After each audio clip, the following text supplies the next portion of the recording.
Social मीडियावरून दररोज अनेक धक्कादायक प्रकार समोर येत असतात. त्यातच पुन्हा एकदा चेन्नईमधून एक धक्कादायक घटना समोर आली आहे. काही दिवसांपूर्वी सोशल मीडियावर चेन्नईमधील एका बाळाचा रेस्क्यूचा व्हिडिओ व्हायरल झाला होता, ज्यात बिल्डिंगच्या दुसऱ्या मजल्यावरील प्लास्टिकच्या छतावर हे अडकलेले होते. मात्र त्याच बिल्डिंगमध्ये राहणाऱ्या नागरिकांनी मोठ्या शिताफीने त्या बाळाचे प्राण वाचवले होते. सोशल मीडियावर तेव्हा हा व्हिडिओ मोठ्या प्रमाणात व्हायरल झाला होता. हा तोच तो व्हिडिओ तुम्हाला आठवला का? चेन्नईतील झालेल्या धक्कादायक प्रकारानंतर बाळ तिथं कसं पोचलं या संदर्भात अनेक प्रश्न निर्माण झाले होते.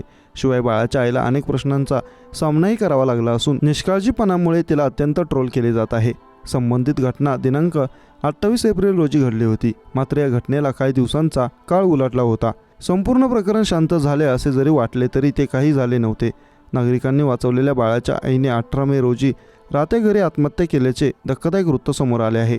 चेन्नईतील एका अपार्टमेंटमध्ये ही धक्कादायक घटना घडली होती. या बिल्डिंगच्या दुसऱ्या मजल्याच्या बाल्कनीवरील प्लास्टिकच्या छतावर ते लहान बाळ अडकले होते. बाळ अडकले असताना ते खूप रडत होते, तर दुसरीकडे सर्वजण बाळाला वाचवण्यासाठी प्रयत्न करत होते. त्या घटनेमुळे त्या बिल्डिंगमध्ये गोंधळाचे वातावरण झाले होते. बाळाला झेलण्यासाठी काही नागरिक बिल्डिंगच्या खाली बेडशीट घेऊन उभे होते, जेणेकरून बाळ खाली पडले तर त्याला झेलता येईल. मात्र एका व्यक्तीने खिडकीतून बाहेर येऊन त्या बाळाला छतावरून खाली काढले.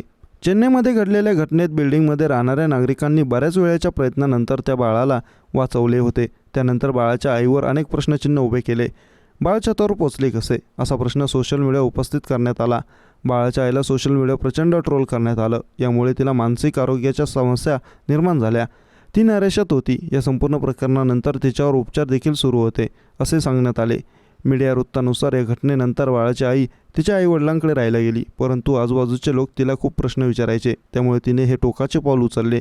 शनिवारी तिने राहत्या घरात गळफास घेऊन आत्महत्या केली. या घटनेची माहिती मिळताच तिला रुग्णालयात दाखल करण्यात आले, परंतु डॉक्टरांनी तिला मृत घोषित केले.